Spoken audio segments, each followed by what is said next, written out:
Saya seorang guru seni budaya dan saya sebenarnya sangat bersyukur menjadi seorang guru.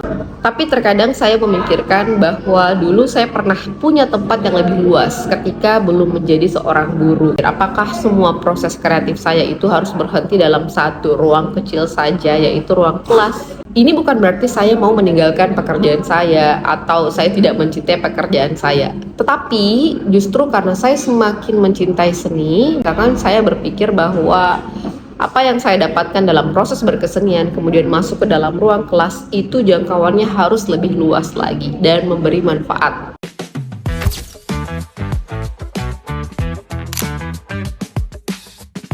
Sebenarnya saya tidak pernah benar-benar meninggalkan seni. Saya melalui proses kreatif di dalam kelas bersama anak-anak, bahkan berkarya. Hanya saja kalau saya mau compare dengan perjalanan saya dulu, ini akan ada perbedaan. Perbedaannya adalah perspektif. Ketika saya sudah berada di dalam ruang kelas, maka saya bukan lagi mencari siapa yang paling mahir menari, siapa yang paling layak di depan panggung, tetapi proses berkesenian di dalam kelas itu sudah masuk ke tujuan pembentukan karakter. Sekali lagi, seni di dalam ruang kelas itu jangan berharap untuk menjadikan anak-anak itu seniman atau bisa pentas di panggung yang besar dengan para seniman-seniman profesional lainnya, tetapi yang terbentuk adalah daya kreatif mereka, daya solutif mereka. Jadi kalau di awal saya melihat seni sebagai ruang untuk berkarya, ketika saya menjangkau ruang yang lebih luas sebagai seniman, tetapi masuk ke dalam kelas, pemahamannya sudah mulai berubah, yaitu seni menjadi tempat untuk membentuk karakter anak-anak, dan itu relate sekali dengan tujuan pendidikan, yaitu menyiapkan manusia untuk hidup sebagai masyarakat nantinya. Di seni ada yang namanya kolaborasi, di seni ada yang namanya komunikasi pastinya. Misalnya gini nih, kalau kita menari, tidak mungkin semua orang harus berada di depan. Pasti akan ada posisi blocking, ada yang di depan, ada yang di belakang, ada transisi dan seterusnya.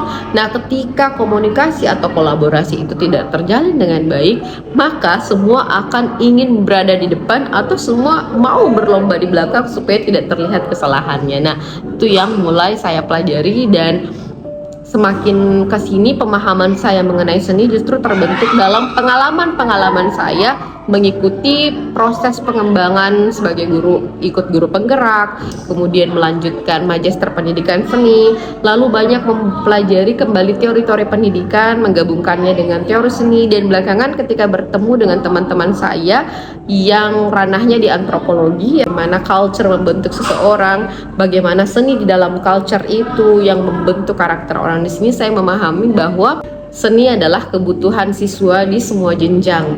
Karena dengan seni, murid-murid itu bisa mempelajari karakter dengan cara yang membahagiakan karena tidak harus diceramahi. Tetapi proses berkesenian untuk bisa sampai ke hasil yang maksimal, maka prosesnya harus bagus, komunikasinya harus bagus, kolaborasinya harus bagus. Nah, untuk saya hari ini sudah tidak penting bagi saya untuk terus berada di depan panggung. Justru hari ini saya mencari siapa yang akan saya ajak ke panggung. Pemikiran-pemikiran itu tidak hanya terhenti di ruang formal di tempat saya mengajar, tetapi itulah yang kemudian mendorong saya membuat sebuah lembaga, Makunrai Institute, yang berdomisili di Antang, Kota Makassar. Saya melihat seni bukan lagi sebagai sesuatu yang harus diwariskan, tetapi sesuatu yang harus diberdayakan untuk menjaga karakter anak-anak. Di Antang itu memang dikenal sebagai kawasan yang sangat dekat atau kawasan TPA ya.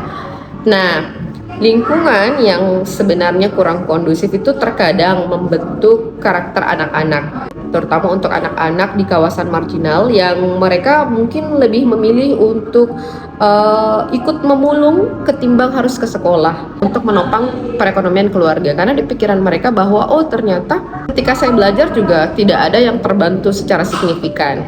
Makanya di Makunrai Institute saya mengajarkan anak-anak menari dengan berkolaborasi dengan sekolah-sekolah binaan di sekitar.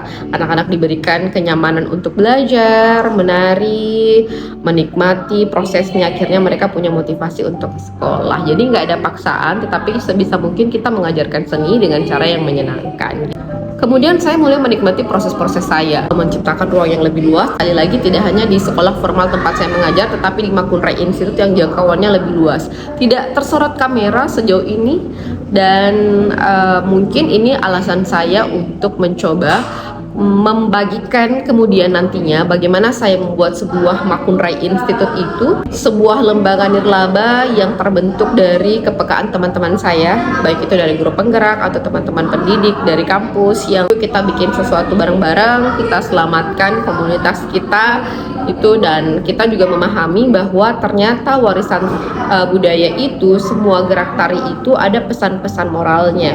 Nah, itu bisa disampaikan di dalam kelas menari. Jadi kita nggak cuma ngajarin mereka buat menari, tetapi kita juga menyisipkan nilai-nilai. Kenapa misalnya menari itu harus dikingking atau dijepit, itu maknanya apa? Terus tangannya kenapa harus ke atas, itu maknanya apa?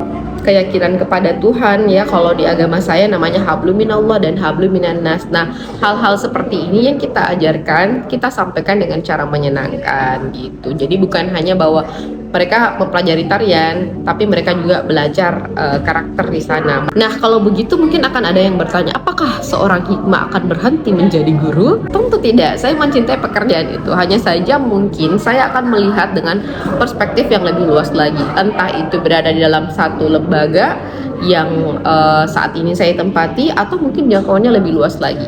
Tergantung dari keberdampakannya dan kebermanfaatannya. Nah, kalau kamu gimana? Share pengalamanmu di kolom komentar. Terima kasih. Abek Maraja.